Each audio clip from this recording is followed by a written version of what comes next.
പുറപ്പാട് അധ്യായം 11. കർത്താവ് മോശയോട് അരുളിച്ചെയ്തു, ഞാൻ ഫറവോയുടെയും ഈജിപ്തിൻ്റെയും മേൽ ഒരു മഹാമാരി കൂടി അയക്കും. അപ്പോൾ അവൻ നിങ്ങളെ പോകാൻ അനുവദിക്കും, അല്ല, നിങ്ങളെ ബഹിഷ്കരിക്കുക തന്നെ ചെയ്യും. ഓരോ പുരുഷനും തൻ്റെ അയൽക്കാരനോടും ഓരോ സ്ത്രീയും തൻ്റെ അയൽക്കാരിയോടും സ്വർണവും വെള്ളിയും കൊണ്ടുള്ള ആഭരണങ്ങൾ ചോദിച്ചു വാങ്ങണമെന്ന് നീ ജനത്തോട് പറയണം. ഈജിപ്തുകാർ ഇസ്രായേൽക്കാരെ ബഹുമാനിക്കുവാൻ കർത്താവ് ഇടയാക്കി.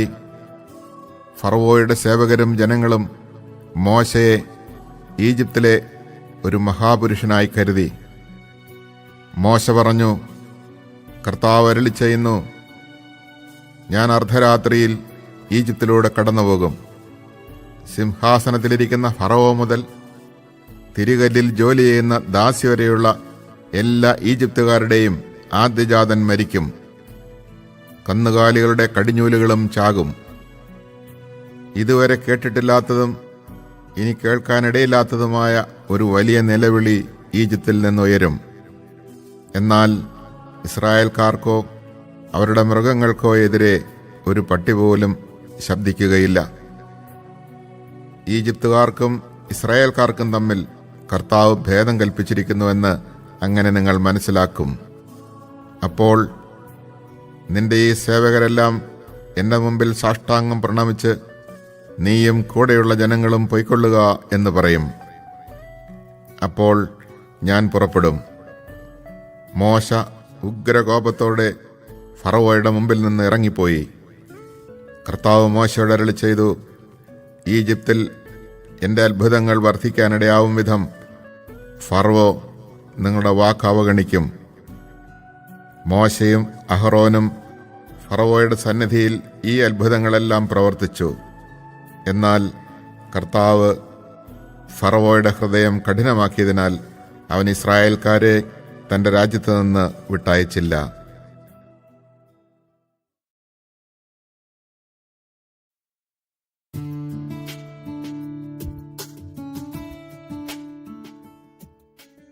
പുറപ്പാട് അധ്യായം 12. കർത്താവ് ഈജിപ്തിൽ വെച്ച് മോശയോടും അഹ്റോനോടും അരുളിച്ചെയ്തു, ഈ മാസം നിങ്ങൾക്ക് വർഷത്തിൻ്റെ ആദ്യ മാസമായിരിക്കണം. ഇസ്രായേൽ സമൂഹത്തോട് മുഴുവൻ പറയുവിൻ, ഈ മാസം 10-ാം ദിവസം ഓരോ കുടുംബത്തലവനും ഓരോ ആട്ടിൻകുട്ടിയെ കരുതി വയ്ക്കണം. ഒരു വീടിന് ഒരാട്ടിൻകുട്ടി വീതം. ഏതെങ്കിലും കുടുംബം ഒരാട്ടിൻകുട്ടിയെ മുഴുവൻ ഭക്ഷിക്കാൻ മാത്രം വലുതല്ലെങ്കിൽ ആളുകളുടെ എണ്ണം നോക്കി അയൽ കുടുംബത്തെയും പങ്കു ചേർക്കട്ടെ. ഭക്ഷിക്കുവാനുള്ള കഴിവും പരിഗണിച്ച് വേണം ഒരാടിന് വേണ്ട ആളുകളുടെ എണ്ണം നിശ്ചയിക്കാൻ. കോലാടുകളിൽ നിന്നോ ചെമ്മരിയാടുകളിൽ നിന്നോ ആട്ടിൻകുട്ടിയെ തിരഞ്ഞെടുത്തുകൊള്ളുക. എന്നാൽ അത് 1 വയസ്സുള്ളതും ഊനമറ്റതുമായ മുട്ടാടായിരിക്കണം. ഈ മാസം 14-ാം ദിവസം വരെ അതിനെ സൂക്ഷിക്കണം. ഇസ്രായേൽ സമൂഹം മുഴുവൻ തങ്ങളുടെ ആട്ടിൻകുട്ടികളെ അന്ന് സന്ധ്യയ്ക്ക് കൊല്ലണം. അതിൻ്റെ രക്തത്തിൽ നിന്ന് കുറച്ചെടുത്ത് ആടിനെ ഭക്ഷിക്കുവാൻ കൂടിയിരിക്കുന്ന വീടിൻ്റെ 2 കട്ടിളക്കാലുകളിലും മേൽപ്പടിയിലും പുരട്ടണം. അവർ അതിൻ്റെ മാംസം തീയിൽ ചുട്ട് പുളിപ്പില്ലാത്ത അപ്പവും കയ്പുള്ള ഇലകളും കൂട്ടി അന്ന് രാത്രി ഭക്ഷിക്കണം. ചുട്ടല്ലാതെ പച്ചയായോ വെള്ളത്തിൽ വേവിച്ചോ ഭക്ഷിക്കരുത്. അതിനെ മുഴുവനും തലയും കാലും ഉൾഭാഗവുമടക്കം ചുട്ട് ഭക്ഷിക്കണം. പ്രഭാതമാകുമ്പോൾ അതിൽ യാതൊന്നും അവശേഷിക്കരുത്. എന്തെങ്കിലും മിച്ചം വന്നാൽ തീയിൽ ദഹിപ്പിക്കണം. ഇപ്രകാരമാണ് അത് ഭക്ഷിക്കേണ്ടത്. അരമുറുക്കി ചെരുപ്പുകൾ അണിഞ്ഞ് വടി കൈലേന്തി തിടുക്കത്തിൽ ഭക്ഷിക്കണം. കാരണം അത് കർത്താവിൻ്റെ പെസഹായാണ്. ആ രാത്രി ഞാൻ ഈജിപ്തിലൂടെ കടന്നുപോകും. ഈജിപ്തിലെ മനുഷ്യരുടെയും മൃഗങ്ങളുടെയും ആദ്യജാതരെയെല്ലാം ഞാൻ സംഹരിക്കും. ഈജിപ്തിലെ ദേവന്മാർക്കെല്ലാം എതിരായി ഞാൻ ശിക്ഷാവിധി നടത്തും. ഞാനാണ് കർത്താവ്. കട്ടിളയിലുള്ള രക്തം നിങ്ങൾ ആ വീട്ടിൽ താമസിക്കുന്നു എന്നതിൻ്റെ അടയാളമായിരിക്കും. അത് കാണുമ്പോൾ ഞാൻ നിങ്ങളെ കടന്നുപോകും. ഞാൻ ഈജിപ്തിനെ പ്രഹരിക്കുമ്പോൾ ആ ശിക്ഷ നിങ്ങളെ ബാധിക്കുകയില്ല. ഈ ദിവസം നിങ്ങൾക്ക് ഒരു സ്മരണാദിനമായിരിക്കട്ടെ. ഇത് തലമുറ തോറും കർത്താവിൻ്റെ തിരുനാളായി നിങ്ങൾ ആചരിക്കണം. ഇത് നിങ്ങൾക്ക് എന്നേക്കും ഒരു കൽപ്പനയായിരിക്കും. നിങ്ങൾ 7 ദിവസം പുളിപ്പില്ലാത്ത അപ്പം ഭക്ഷിക്കണം. 1-ാം ദിവസം തന്നെ നിങ്ങളുടെ വീടുകളിൽ നിന്ന് പുളിമാവ് നീക്കം ചെയ്യണം. 1 മുതൽ 7 വരെയുള്ള ദിവസങ്ങളിൽ ആരെങ്കിലും പുളിച്ച അപ്പം ഭക്ഷിച്ചാൽ അവൻ ഇസ്രായേലിൽ നിന്ന് വിച്ഛേദിക്കപ്പെടണം. 1-ാം ദിവസവും 7-ാം ദിവസവും നിങ്ങൾ വിശുദ്ധ സമ്മേളനം വിളിച്ചു കൂട്ടണം. ആ ദിവസങ്ങളിൽ വേല ചെയ്യരുത്, എന്നാൽ ഭക്ഷിക്കുവാനുള്ളത് പാകം ചെയ്യാം. പുളിപ്പില്ലാത്ത അപ്പത്തിൻ്റെ തിരുനാൾ നിങ്ങൾ ആചരിക്കണം. കാരണം ഈ ദിവസമാണ് ഞാൻ നിങ്ങളുടെ വ്യൂഹങ്ങളെ ഈജിപ്തിൽ നിന്ന് പുറത്തു കൊണ്ടുവന്നത്. നിങ്ങൾ തലമുറ തോറും ഈ ദിവസം ആചരിക്കണം. ഇതെന്നേക്കുമുള്ള കൽപ്പനയാണ്. ആദ്യ മാസത്തിലെ 14-ാം ദിവസം സന്ധ്യ മുതൽ 21-ാം ദിവസം സന്ധ്യ വരെ നിങ്ങൾ പുളിപ്പില്ലാത്ത അപ്പം ഭക്ഷിക്കണം. നിങ്ങളുടെ വീടുകളിൽ 7 ദിവസത്തേക്ക് പുളിമാവ് കാണരുത്. ആരെങ്കിലും പുളിപ്പുള്ള അപ്പം ഭക്ഷിച്ചാൽ അവൻ വിദേശിയോ സ്വദേശിയോ ആകട്ടെ, ഇസ്രായേൽ സമൂഹത്തിൽ നിന്ന് വിച്ഛേദിക്കപ്പെടണം. പുളിപ്പിച്ച യാതൊന്നും നിങ്ങൾ ഭക്ഷിക്കരുത്. നിങ്ങൾ വസിക്കുന്നിടത്തെല്ലാം പുളിപ്പില്ലാത്ത അപ്പം മാത്രമേ ഭക്ഷിക്കാവൂ.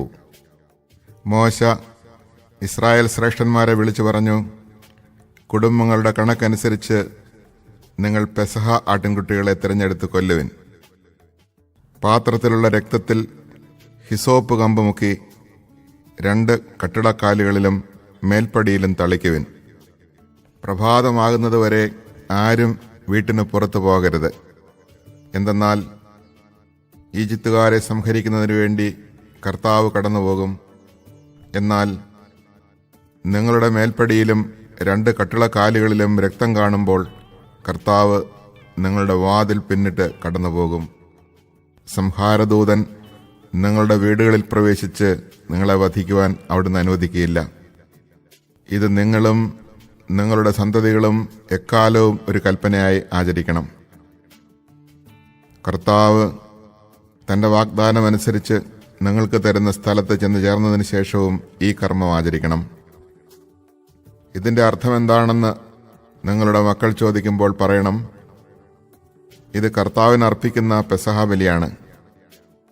അവിടുന്ന് ഈജിപ്തിലുണ്ടായിരുന്ന ഇസ്രായേൽക്കാരുടെ ഭവനങ്ങൾ കടന്നുപോയി. ഈജിപ്തുകാരെ സംഹരിച്ചപ്പോൾ അവിടുന്ന് ഇസ്രായേൽക്കാരെ രക്ഷിച്ചു. അപ്പോൾ ജനം കുമ്പിട്ട് ദൈവത്തെ ആരാധിച്ചു. അനന്തരം ഇസ്രായേൽക്കാർ അവിടം വിട്ടുപോയി.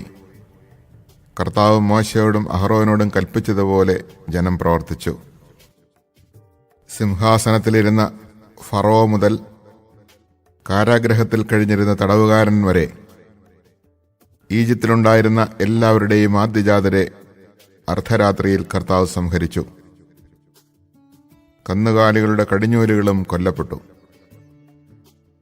ഫറവോയും അവന്റെ സേവകരും ഈജിപ്തുകാർ മുഴുവനും രാത്രിയിൽ ഉണർന്നു.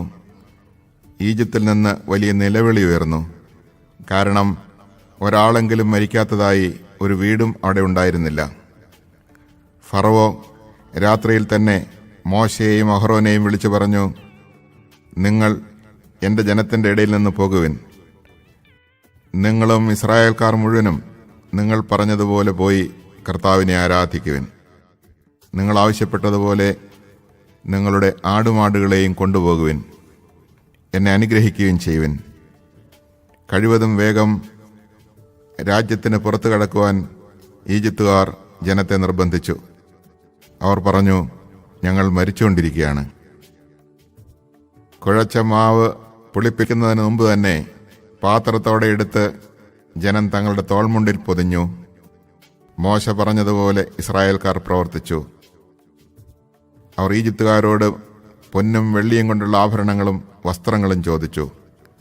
കർത്താവ് ഈജിപ്തുകാർക്ക് ഇസ്രായേൽക്കാരോട് ആദരം തോന്നിച്ചതിനാൽ അവർ ചോദിച്ചതൊക്കെ ഈജിപ്തുകാർ കൊടുത്തു.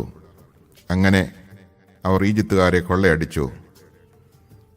ഇസ്രായേൽക്കാർ റംസേസിൽ നിന്ന് സുക്കോത്തിലേക്ക് കാൽനടയായി യാത്ര തിരിച്ചു. അവർ സ്ത്രീകളെയും കുട്ടികളെയും കൂടാതെ ഏകദേശം 6,00,000 പുരുഷന്മാരുണ്ടായിരുന്നു. ഇതര വിഭാഗത്തിൽപ്പെട്ട വലിയൊരു ജനസമൂഹവും അവരോടൊപ്പം പുറപ്പെട്ടു. വളരെ ആടുകളും കന്നുകാലികളും അവരോടുകൂടെ ഉണ്ടായിരുന്നു.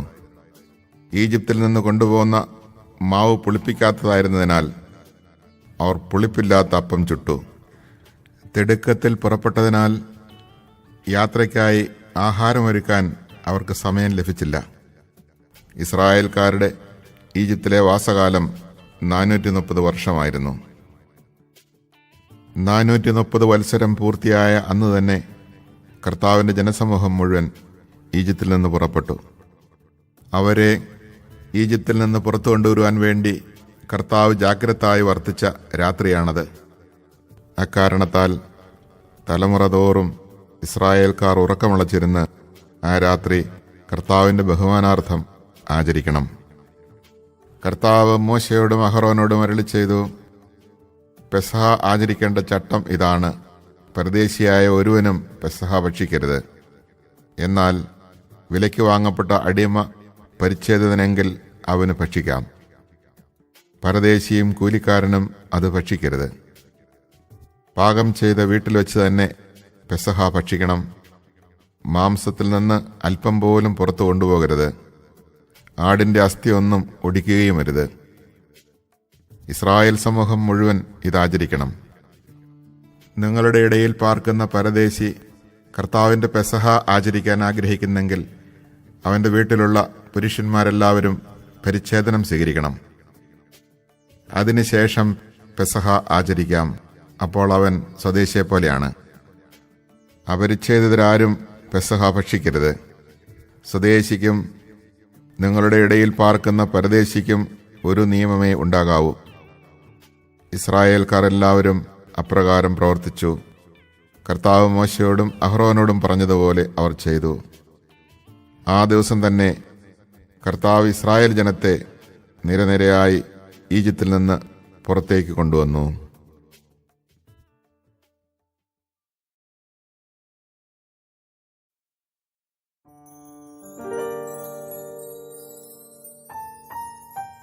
പുറപ്പാട് അധ്യായം 13. കർത്താവ് മോശയോട് കൽപ്പിച്ചു, ഇസ്രായേലിലെ ആദ്യജാതരെയെല്ലാം എനിക്കായി സമർപ്പിക്കുക. മനുഷ്യരുടെയും മൃഗങ്ങളുടെയും കടിഞ്ഞൂലുകൾ എനിക്കുള്ളതാണ്. മോശ ജനത്തോട് പറഞ്ഞു, അടിമത്തത്തിൻ്റെ നാടായ ഈജിപ്തിൽ നിന്ന് പുറത്തു വന്ന ഈ ദിവസം നിങ്ങൾ അനുസ്മരിക്കണം. കർത്താവാണ് തൻ്റെ ശക്തമായ കരത്താൽ നിങ്ങളെ അവിടെ നിന്ന് മോചിപ്പിച്ചത്. ഈ ദിവസം ആരും പുളിപ്പുള്ള അപ്പം ഭക്ഷിക്കരുത്. ആബീബ് മാസത്തിലെ ഈ ദിവസമാണ് നിങ്ങൾ പുറപ്പെട്ടത്. കാനാന്യർ, ഹിത്യർ, അമോര്യർ, ഹിവ്യർ, യെബൂസ്യർ എന്നിവരുടെ നാട്ടിലേക്ക് നിങ്ങൾക്ക് നൽകാമെന്ന് കർത്താവ് നിങ്ങളുടെ പിതാക്കന്മാരോട് വാഗ്ദാനം ചെയ്ത തേനും പാലും ഒഴുകുന്ന ദേശത്തേക്ക് അവിടുന്ന് നിങ്ങളെ പ്രവേശിപ്പിച്ചു കഴിയുമ്പോൾ ഈ മാസത്തിൽ ഈ കർമ്മം നിങ്ങൾ അനുഷ്ഠിക്കണം. നിങ്ങൾ 7 ദിവസത്തേക്ക് പുളിപ്പില്ലാത്ത അപ്പം ഭക്ഷിക്കണം. 7-ാം ദിവസം കർത്താവിൻ്റെ തിരുനാളായി ആചരിക്കണം. 7 ദിവസത്തേക്ക് പുളിപ്പില്ലാത്ത അപ്പമേ ഭക്ഷിക്കാവൂ. പുളിപ്പുള്ള അപ്പം നിങ്ങളുടെ പക്കൽ കാണരുത്. പുളിമാവ് നിങ്ങളുടെ നാട്ടിലെങ്ങും ഉണ്ടായിരിക്കരുത്. ആ ദിവസം നിന്റെ മകനോട് പറയണം, ഈജിപ്തിൽ നിന്ന് ഞാൻ പുറത്തു വന്നപ്പോൾ കർത്താവ് എനിക്ക് വേണ്ടി പ്രവർത്തിച്ചതിൻ്റെ ഓർമ്മയ്ക്കായിട്ടാണ് ഇത്. ഇത് നിന്റെ ഭുജത്തിൽ ഒരടയാളവും നെറ്റിയിൽ ഒരു സ്മാരകവും എന്ന പോലെ ആയിരിക്കണം. അങ്ങനെ കർത്താവിൻ്റെ നിയമം എപ്പോഴും നിന്റെ അധരത്തിലുണ്ടായിരിക്കട്ടെ. എന്തെന്നാൽ ശക്തമായ കരത്താലാണ് കർത്താവ് നിങ്ങളെ ഈജിപ്തിൽ നിന്ന് മോചിപ്പിച്ചത്. വർഷം തോറും നിശ്ചിത സമയത്ത് ഇത് ആചരിക്കണം. നിങ്ങളോടും നിങ്ങളുടെ പിതാക്കന്മാരോടും വാഗ്ദാനം ചെയ്തതുപോലെ കർത്താവ് നിങ്ങളെ കാനാൻ ദേശത്ത് പ്രവേശിപ്പിക്കുകയും അവിടെ നിങ്ങൾക്ക് നൽകുകയും ചെയ്യുമ്പോൾ നിങ്ങളുടെ എല്ലാ ആദ്യജാതരെയും കർത്താവിന് സമർപ്പിക്കണം. മൃഗങ്ങളുടെ കടിഞ്ഞൂലുകളിലും ആൺകുട്ടികൾ കർത്താവിനുള്ളവയായിരിക്കും. എന്നാൽ ഒരാട്ടിൻകുട്ടിയെ പകരം കൊടുത്ത് കഴുതയുടെ കടിഞ്ഞൂലിനെ വീണ്ടെടുക്കാം. വീണ്ടെടുക്കുന്നില്ലെങ്കിൽ അതിൻ്റെ കഴുത്ത് ഞെരിച്ച് കൊന്നുകളയണം. നിങ്ങളുടെ മക്കളിൽ ആദ്യജാതരെ എല്ലാം വീണ്ടെടുക്കണം. ഇതിൻ്റെ അർത്ഥം എന്താണെന്ന് പിൽക്കാലത്ത് നിന്റെ മകൻ ചോദിച്ചാൽ നീ പറയണം, അടിമത്തത്തിൻ്റെ നാടായ ഈജിപ്തിൽ നിന്ന് കർത്താവ് തൻ്റെ ശക്തമായ കരത്താൽ നമ്മെ മോചിപ്പിച്ചു. നമ്മെ വിട്ടയക്കാൻ ഫറവോ വിസമ്മതിച്ചപ്പോൾ ഈജിപ്തിലെ ആദ്യജാതരെ, മനുഷ്യരുടെയും മൃഗങ്ങളുടെയും കടിഞ്ഞൂലുകളെയെല്ലാം കർത്താവ് സംഹരിച്ചു. അതിനാലാണ് മൃഗങ്ങളുടെ കടിഞ്ഞൂലുകളിൽ ആൺകുട്ടികളെയെല്ലാം ഞാൻ കർത്താവിന് ബലിയർപ്പിക്കുന്നത്. എന്നാൽ എൻ്റെ കടിഞ്ഞൂൽ പുത്രന്മാരെ ഞാൻ വീണ്ടെടുക്കുന്നു. ഇത് നിന്റെ ഭുജത്തിൽ ഒരടയാളവും നെറ്റിയിലൊരു സ്മാരകവും എന്ന പോലെ ആയിരിക്കണം. എന്തെന്നാൽ തൻ്റെ ശക്തമായ കരത്താൽ കർത്താവ് നമ്മെ ഈജിപ്തിൽ നിന്ന് പുറത്തേക്ക് കൊണ്ടുവന്നു. ഫറവോ ജനത്തെ വിട്ടയച്ചപ്പോൾ ഫിലിസ്ത്യരുടെ ദേശത്തോടെയുള്ള വഴിയായിരുന്നു എളുപ്പമെങ്കിലും അതിലെയല്ല ദൈവം അവരെ നയിച്ചത്. കാരണം യുദ്ധം ചെയ്യേണ്ടി വരുമോ എന്ന് ഭയപ്പെട്ട് മനസ്സ് മാറി ജനം ഈജിപ്തിലേക്ക് മടങ്ങിയേക്കുമെന്ന് അവിടുന്ന് വിചാരിച്ചു. ദൈവം ജനത്തെ മരുഭൂമിയിലുള്ള വഴിയിലേക്ക് തിരിച്ചുവിട്ട് ചെങ്കടലിന് നേരെ നയിച്ചു. അവർ ഈജിപ്തിൽ നിന്ന് പുറത്തേക്ക് പോയത് ആയുധധാരികളായിട്ടാണ്. ജോസഫ് ഇസ്രായേൽക്കാരെ കൊണ്ട് സത്യം ചെയ്യിച്ചതിനനുസരിച്ച് മോശ ജോസഫിൻ്റെ അസ്ഥികളും കൂടെ കൊണ്ടുപോയി. ജോസഫ് അവരോട് പറഞ്ഞിരുന്നു, ദൈവം തീർച്ചയായും നിങ്ങളെ സന്ദർശിക്കും. അപ്പോൾ എൻ്റെ അസ്ഥികൾ ഇവിടെ നിന്ന് നിങ്ങളുടെ കൂടെ കൊണ്ടുപോകണം. അവർ സുക്കോത്തിൽ നിന്ന് മുൻപോട്ട് നീങ്ങി മരുഭൂമിയുടെ അരികിലുള്ള ഏത്താമിൽ കൂടാരമടിച്ചു. അവർക്ക് രാവും പകലും യാത്ര ചെയ്യാനാവും വിധം പകൽ വഴികാട്ടാൻ ഒരു മേഘസ്തംഭത്തിലും രാത്രിയിൽ പ്രകാശം നൽകാൻ ഒരു അഗ്നിസ്തംഭത്തിലും കർത്താവ് അവർക്ക് മുമ്പേ പോയിരുന്നു. പകൽ മേഘസ്തംഭമോ രാത്രി അഗ്നിസ്തംഭമോ അവരുടെ മുമ്പിൽ നിന്ന് മാറിയില്ല.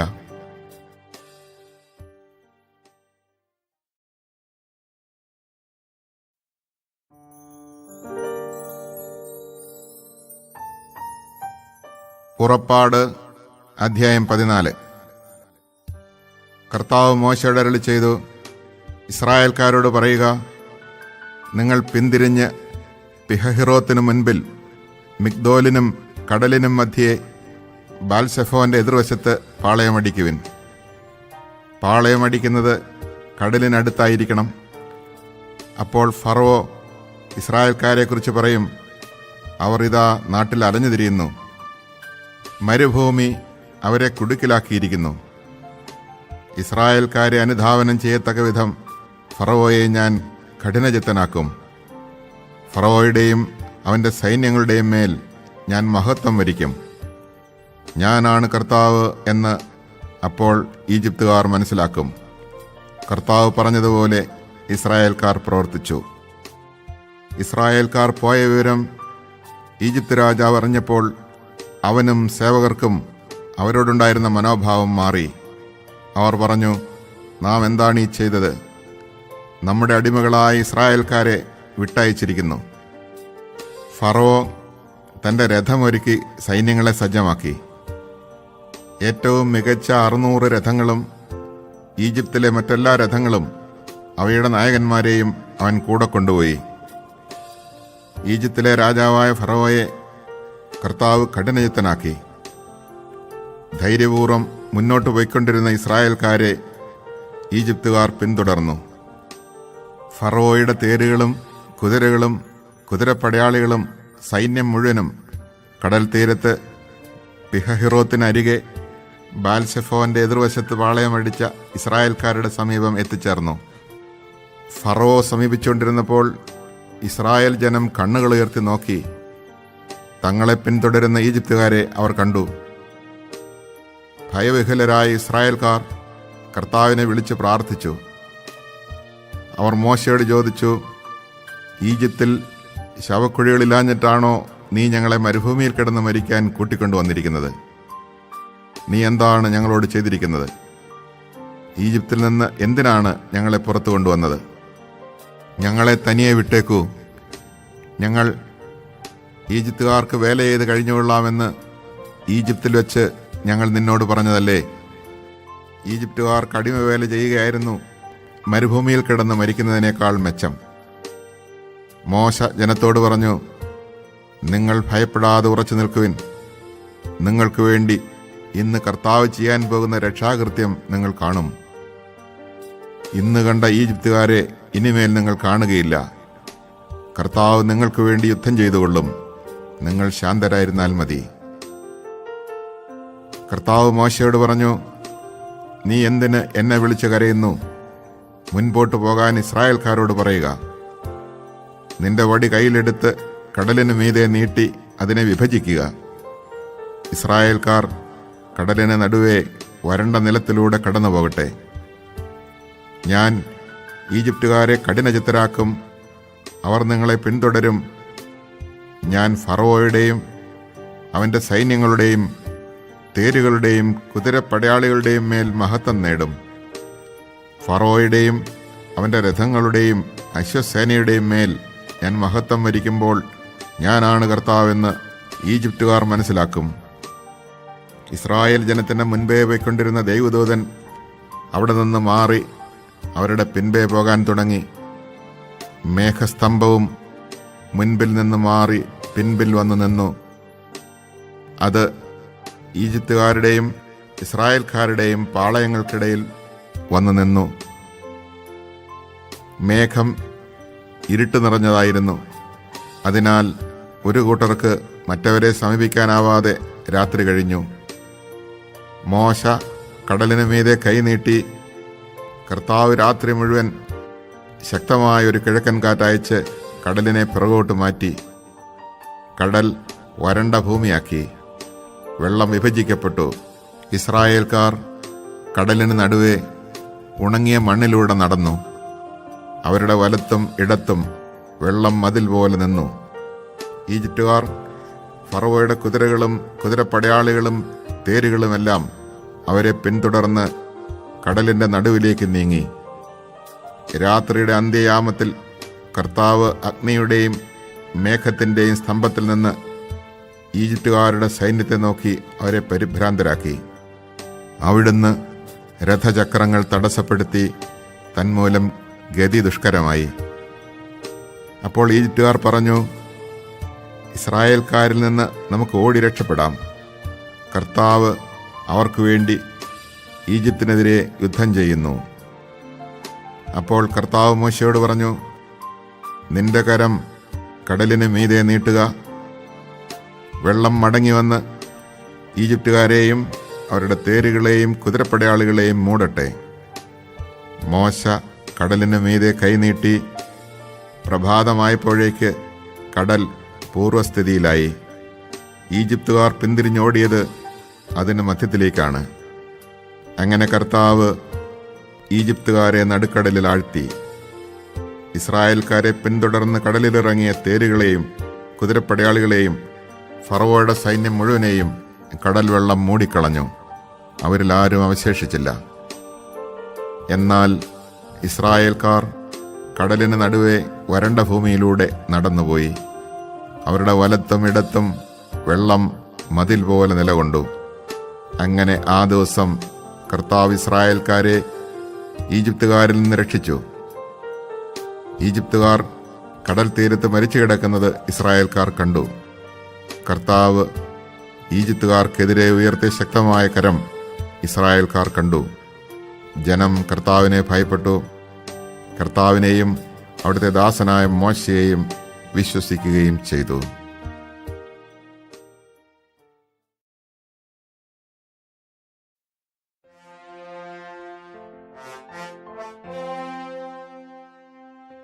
പുറപ്പാട് അധ്യായം 15. മോശയും ഇസ്രായേൽക്കാരും കർത്താവിനെ സ്തുതിച്ചുകൊണ്ട് ഈ ഗാനം ആലപിച്ചു. കർത്താവിനെ ഞാൻ പാടി സ്തുതിക്കും, എന്തെന്നാൽ അവിടുന്ന് മഹത്വപൂർണമായ വിജയം നേടിയിരിക്കുന്നു. കുതിരയെയും കുതിരക്കാരനെയും അവിടുന്ന് കടലിൽ എറിഞ്ഞു. കർത്താവ് എൻ്റെ ശക്തിയും സംരക്ഷകനുമാകുന്നു.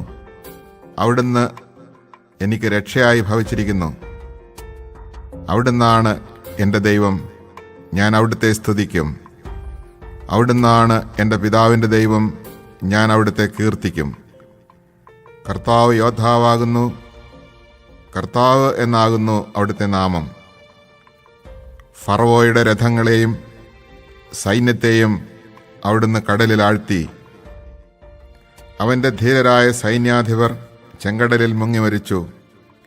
ആഴമേറിയ ജലം അവരെ മൂടി, അഗാധതയിലേക്ക് കല്ലുപോലെ അവർ താണു. കർത്താവേ, അങ്ങയുടെ വലതുകൈ ശക്തിയാൽ മഹത്വമാർന്നിരിക്കുന്നു. കർത്താവേ, അങ്ങയുടെ വലതുകൈ ശത്രുവിനെ ചിതറിച്ചിരിക്കുന്നു.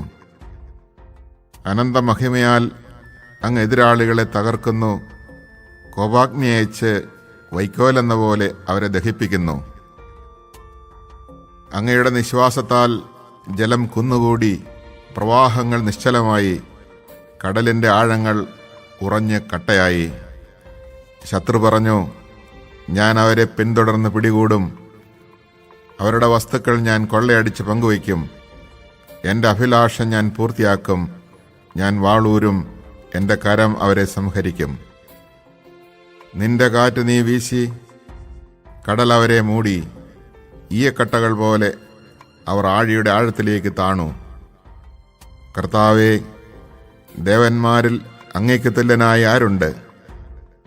കർത്താവേ, വിശുദ്ധിയാൽ മഹത്വപൂർണനും ശക്തമായ പ്രവർത്തനങ്ങളിൽ ഭീതിതനും അത്ഭുതങ്ങൾ പ്രവർത്തിക്കുന്നവനുമായ അങ്ങേക്ക് തുല്യനായി ആരുണ്ട്?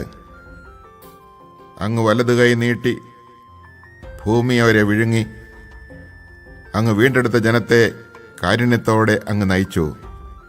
അങ്ങയുടെ വിശുദ്ധ വസതിയിലേക്ക് ശക്തിയാൽ അവിടുന്ന് അവരെ നയിച്ചു. ഇത് കേട്ട ജനതകൾ ഭയന്നു വിറച്ചു.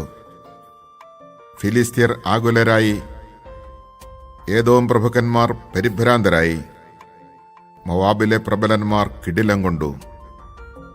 കാനാൻ നിവാസികൾ മൃതപ്രായരായി. അങ്ങയുടെ ജനം കടന്നുപോകുന്നതുവരെ, കർത്താവെ, അങ്ങ് വീണ്ടെടുത്ത ജനം കടന്നുപോകുന്നതുവരെ ഭീതിയും പരിഭ്രാന്തിയും അവരെ കീഴ്പ്പെടുത്തുന്നു. അങ്ങയുടെ കരത്തിൻ്റെ ശക്തി അവരെ ശിലാതുല്യം നിശ്ചലരാക്കുന്നു. കർത്താവെ, അങ്ങ് അവരെ കൊണ്ടുവന്ന് അങ്ങയുടെ വിശുദ്ധ മലയിൽ, അങ്ങയ്ക്ക് വസിക്കാനായി ഒരുക്കിയിരിക്കുന്ന സ്ഥലത്ത്, അങ്ങയുടെ കരങ്ങൾ സ്ഥാപിച്ച വിശുദ്ധ മന്ദിരത്തിൽ അവരെ നട്ടുപിടിപ്പിക്കും. കർത്താവ് എന്നേക്കും രാജാവായി ഭരിക്കും. ഫറവോയുടെ കുതിരകൾ തേരുകളോടും പടയാളികളോടും ഒന്നിച്ച് കടലിലേക്ക് ഇറങ്ങിച്ചെന്നപ്പോൾ കർത്താവ് കടൽ വെള്ളം അവരുടെ മേൽ തിരികെ പായിച്ചു.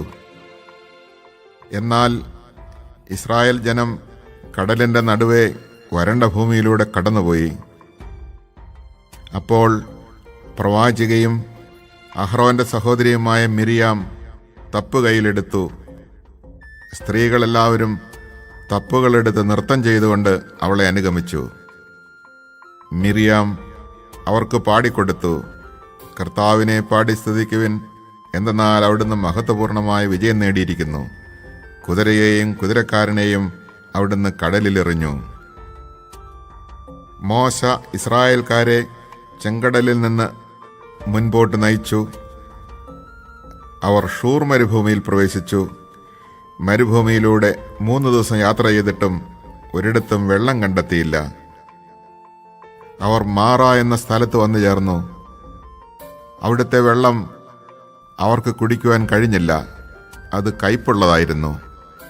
അക്കാരണത്താൽ ആ സ്ഥലത്തിന് മാറ എന്ന് പേര് നൽകപ്പെട്ടു. ജനം മോശയ്ക്കെതിരെ പിറുവിറുത്തു, ഞങ്ങൾ എന്തു കുടിക്കും? അവൻ കർത്താവിനെ വിളിച്ചപേക്ഷിച്ചു. അവിടുന്ന് അവനൊരു തടിക്കഷണം കാണിച്ചു കൊടുത്തു. അത് വെള്ളത്തിലിട്ടപ്പോൾ വെള്ളം മധുരിച്ചു. അവിടെ വെച്ച് അവിടുന്ന് അവർക്ക് ഒരു നിയമം നൽകി. അവിടുന്ന് അവരെ പരീക്ഷിച്ചു. അവിടുന്ന് അരുളി ചെയ്തു, നീ നിന്റെ ദൈവമായ കർത്താവിൻ്റെ സ്വരം ശ്രദ്ധാപൂർവം ശ്രവിക്കുകയും അവിടുത്തെ ദൃഷ്ടിയിൽ ശരിയായത് പ്രവർത്തിക്കുകയും അവിടുത്തെ കൽപ്പനകൾ അനുസരിക്കുകയും ചട്ടങ്ങൾ പാലിക്കുകയും ചെയ്താൽ ഞാൻ ഈജിപ്തുകാരുടെ മേൽ വരുത്തിയ മഹാമാരികളിലൊന്നും നിന്റെ മേൽ വരുത്തുകയില്ല. ഞാൻ നിന്നെ സുഖപ്പെടുത്തുന്ന കർത്താവാണ്. അതിനുശേഷം അവർ ഏലീം ദേശത്ത് വന്നു. അവിടെ 12 നീരുറവകളും 70 ഈന്തപ്പനകളും ഉണ്ടായിരുന്നു. അവിടെ ജലാശയത്തിന് സമീപം അവർ പാളയമടിച്ചു.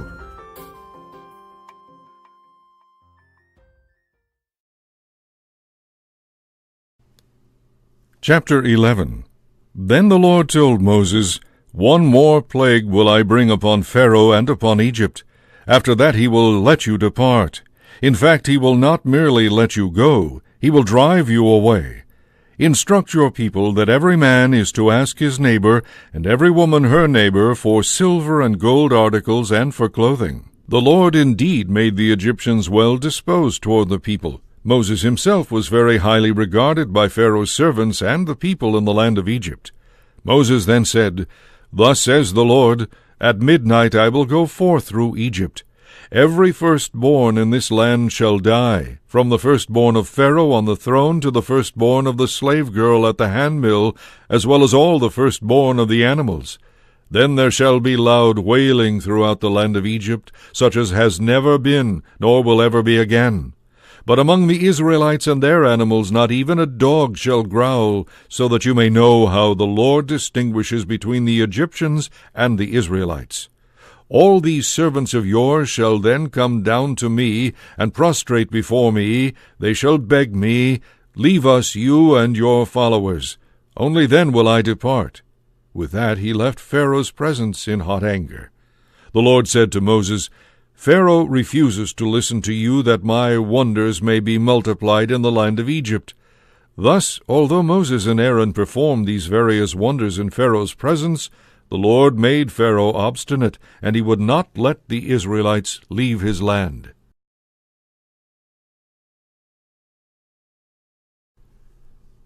Chapter 12. The Lord said to Moses and Aaron in the land of Egypt, This month shall stand at the head of your calendar. You shall reckon it the first month of the year. Tell the whole community of Israel, On the 10th of this month every one of your families must procure for itself a lamb, one apiece for each household. If a family is too small for a whole lamb, it shall join the nearest household in procuring one, and shall share in the lamb in proportion to the number of persons who partake of it. The lamb must be a year-old male and without blemish. You may take it from either the sheep or the goats.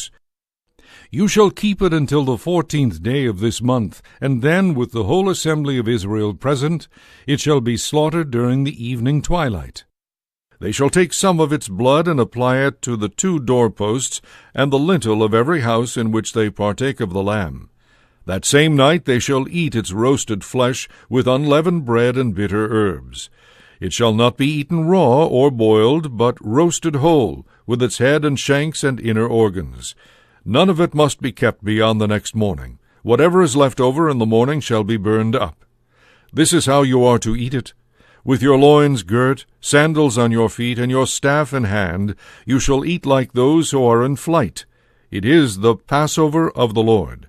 For on this same night I will go through Egypt, striking down every firstborn of the land, both man and beast, and executing judgment on all the gods of Egypt. I, the Lord. But the blood will mark the houses where you are. Seeing the blood, I will pass over you. Thus, when I strike the land of Egypt, no destructive blow will come upon you. This day shall be a memorial feast for you, which all your generations shall celebrate with pilgrimage to the Lord as a perpetual institution. For 7 days you must eat unleavened bread. From the very first day you shall have your houses clear of all leaven. Whoever eats leavened bread from the first day to the 7th shall be cut off from Israel. On the first day you shall hold a sacred assembly, and likewise on the 7th. On these days you shall not do any sort of work, except to prepare the food that everyone needs. Keep then this custom of the unleavened bread. Since it was on this very day that I brought your ranks out of the land of Egypt, you must celebrate this day throughout your generations as a perpetual institution. From the evening of the 14th day of the first month until the evening of the 21st day of this month you shall eat unleavened bread. For 7 days no leaven may be found in your houses. Anyone, be he a resident alien or a native, who eats leavened food shall be cut off from the community of Israel. Nothing leavened may you eat. Wherever you dwell you may eat only unleavened bread. Moses called all the elders of Israel and said to them, Go and procure lambs for your families, and slaughter them as Passover victims. Then take a bunch of hyssop, and dipping it in the blood that is in the basin, sprinkle the lintel and the 2 doorposts with this blood. But none of you shall go outdoors until morning, for the Lord will go by, striking down the Egyptians. Seeing the blood on the lintel and the 2 doorposts, the Lord will pass over that door, and not let the destroyer come into your houses to strike you down. You shall observe this as a perpetual ordinance for yourselves and your descendants. Thus you must also observe this rite when you have entered the land which the Lord will give you as he promised. When your children ask you, What does this rite of yours mean? You shall reply, This is the Passover sacrifice of the Lord, who passed over the houses of the Israelites in Egypt. When he struck down the Egyptians, he spared our houses. Then the people bowed down in worship, and the Israelites went and did as the Lord had commanded Moses and Aaron. At midnight the Lord slew every firstborn in the land of Egypt, from the firstborn of Pharaoh on the throne to the firstborn of the prisoner in the dungeon, as well as all the firstborn of the animals. Pharaoh arose in the night, he and all his servants and all the Egyptians, and there was loud wailing throughout Egypt, for there was not a house without its dead. During the night Pharaoh summoned Moses and Aaron and said, Leave my people at once, you and the Israelites with you. Go and worship the Lord as you said. Take your flocks too and your herds as you demanded, and be gone, and you will be doing me a favor.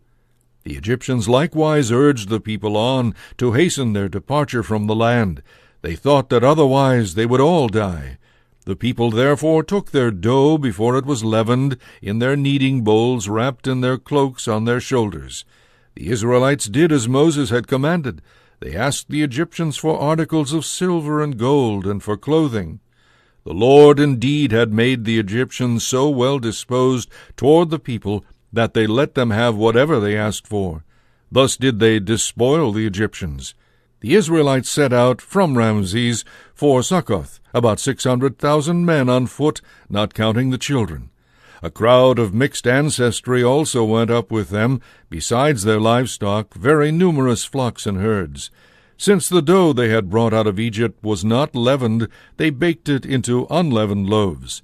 They had been rushed out of Egypt and had no opportunity even to prepare food for the journey. The time the Israelites had stayed in Egypt was 430 years. At the end of 430 years, all the hosts of the Lord left the land of Egypt on this very date. This was a night of vigil for the Lord, as he led them out of the land of Egypt. So on this same night all the Israelites must keep a vigil for the Lord throughout their generations. The Lord said to Moses and Aaron, These are the regulations for the Passover. No foreigner may partake of it. However, any slave who has been bought for money may partake of it, provided you have first circumcised him. But no transient alien or hired servant may partake of it. It must be eaten in one and the same house. You may not take any of its flesh outside the house. You shall not break any of its bones.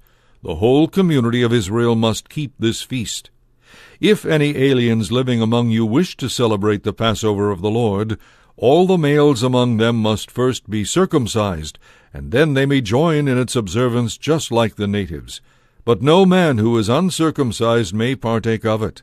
The law shall be the same for the resident alien as for the native. All the Israelites did just as the Lord had commanded Moses and Aaron. On that same day the Lord brought the Israelites out of Egypt, company by company. Chapter 13. The Lord spoke to Moses and said, Consecrate to me every firstborn that opens the womb among the Israelites, both of man and beast, for it belongs to me.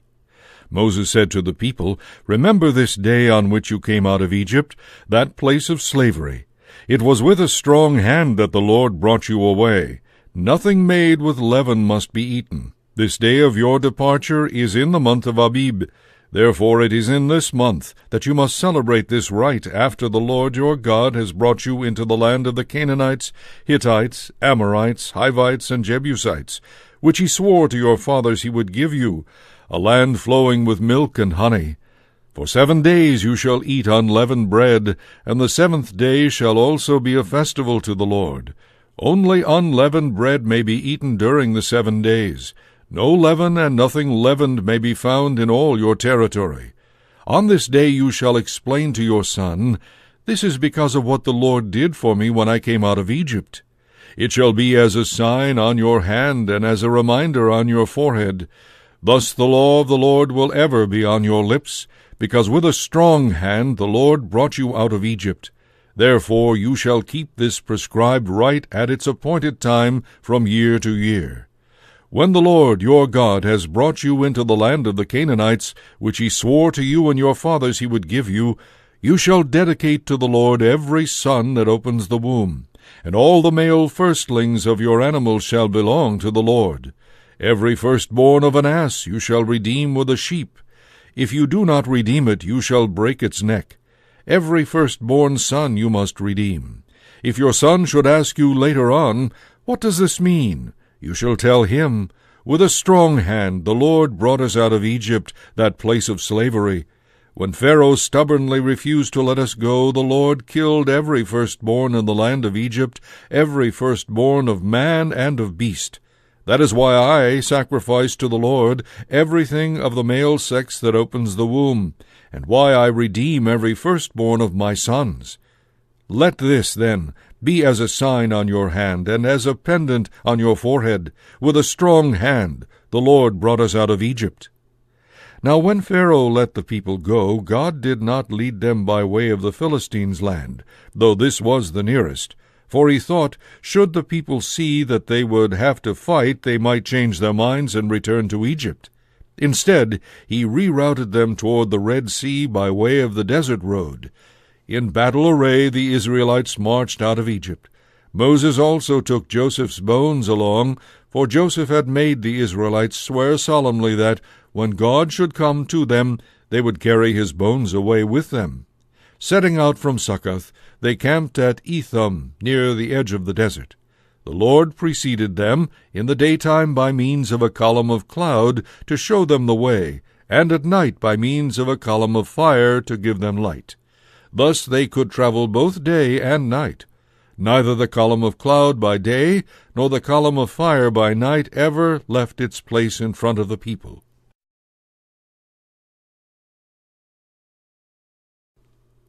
Chapter 14.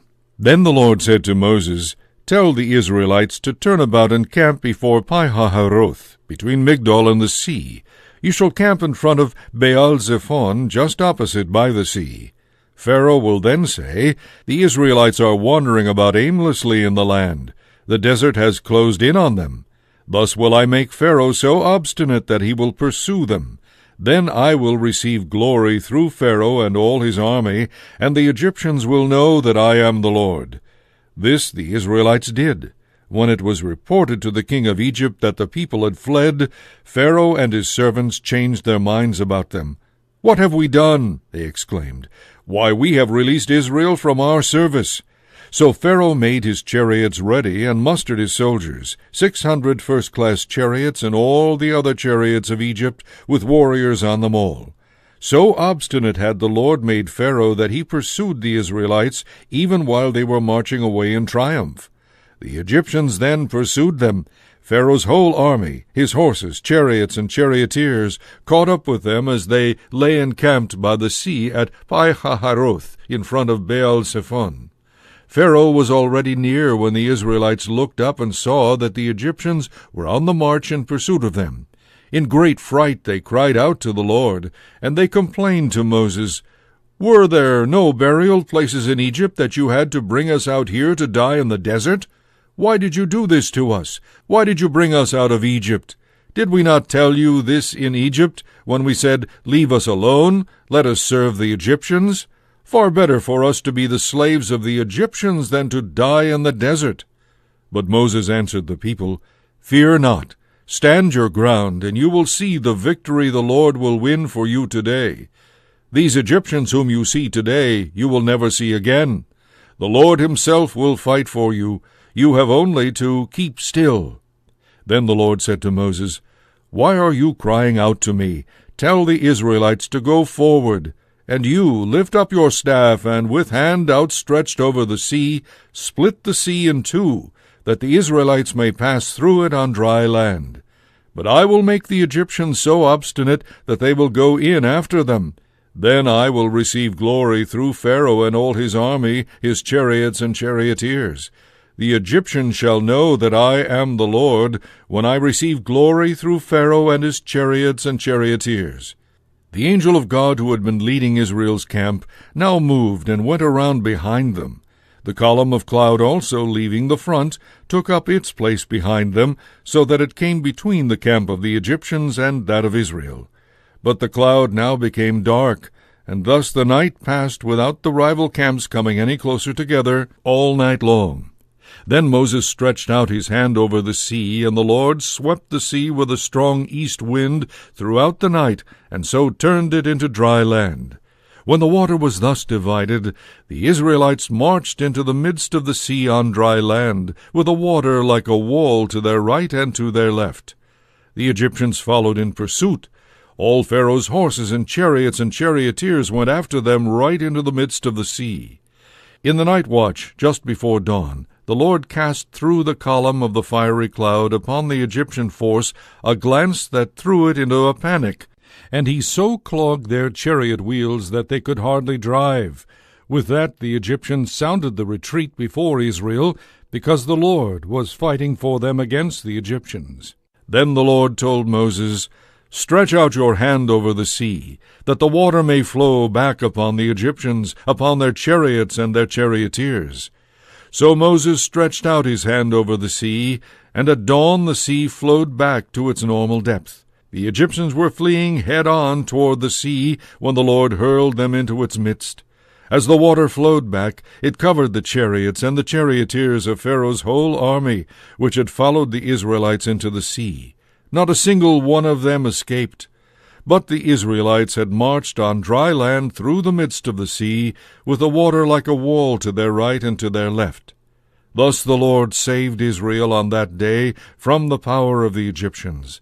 When Israel saw the Egyptians lying dead on the seashore, and beheld the great power that the Lord had shown against the Egyptians, they feared the Lord and believed in him and in his servant Moses.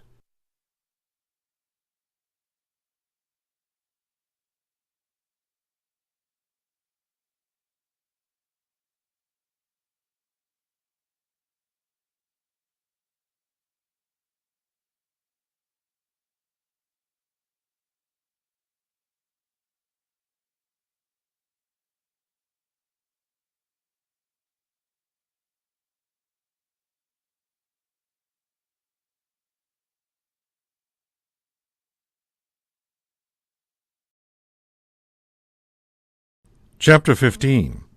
Then Moses and the Israelites sang this song to the Lord. "I will sing to the Lord, for he is gloriously triumphant. Horse and chariot he has cast into the sea. My strength and my courage is the Lord, and he has been my Savior. He is my God, I praise him. The God of my father, I extol him. The Lord is a warrior, Lord is his name. Pharaoh's chariots and army he hurled into the sea. The elite of his officers were submerged in the Red Sea. The flood waters covered them. They sank into the depths like a stone. Your right hand, O Lord, magnificent in power. Your right hand, O Lord, has shattered the enemy. In your great majesty you overthrew your adversaries. You loosed your wrath to consume them like stubble. At a breath of your anger the waters piled up. The flowing waters stood like a mound. The flood waters congealed in the midst of the sea. The enemy boasted, I will pursue and overtake them. I will divide the spoils and have my fill of them. I will draw my sword. My hand shall despoil them. When your wind blew, the sea covered them. Like lead they sank in the mighty waters. Who is like to you among the gods, O Lord? Who is like to you, magnificent in holiness? O terrible in renown, worker of wonders, when you stretched out your right hand, the earth swallowed them. In your mercy you led the people you redeemed. In your strength you guided them to your holy dwelling. The nations heard and quaked. Anguish gripped the dwellers in Philistia. Then were the princes of Edom dismayed. Trembling seized the chieftains of Moab. All the dwellers in Canaan melted away. Terror and dread fell upon them. By the might of your arm they were frozen like stone, while your people, O Lord, passed over, while the people you had made your own passed over. And you brought them in, and planted them on the mountain of your inheritance, the place where you made your seat, O Lord, the sanctuary, O Lord, which your hands established. The Lord shall reign for ever and ever. They sang thus, because Pharaoh's horses and charioteers had gone into the sea, and the Lord made the waters of the sea flow back upon them, though the Israelites had marched on dry land through the midst of the sea. The prophetess Miriam, Aaron's sister, took a tambourine in her hand, while all the women went out after her with tambourines, dancing, and she led them in the refrain, Sing to the Lord, for he is gloriously triumphant. Horse and chariot he has cast into the sea. Then Moses led Israel forward from the Red Sea, and they marched out to the desert of Shur. After traveling for 3 days through the desert without finding water, they arrived at Marah, where they could not drink the water, because it was too bitter. Hence this place was called Marah. As the people grumbled against Moses, saying, What are we to drink? He appealed to the Lord, who pointed out to him a certain piece of wood. When he threw this into the water became fresh. It was here that the Lord, in making rules and regulations for them, put them to the test. If you really listen to the voice of the Lord your God, he told them, and do what is right in his eyes, if you heed his commandments and keep all his precepts, I will not afflict you with any of the diseases with which I afflicted the Egyptians, for I, the Lord, am your healer. Then they came to Elim, where there were 12 springs of water and 70 palm trees, and they camped there near the water.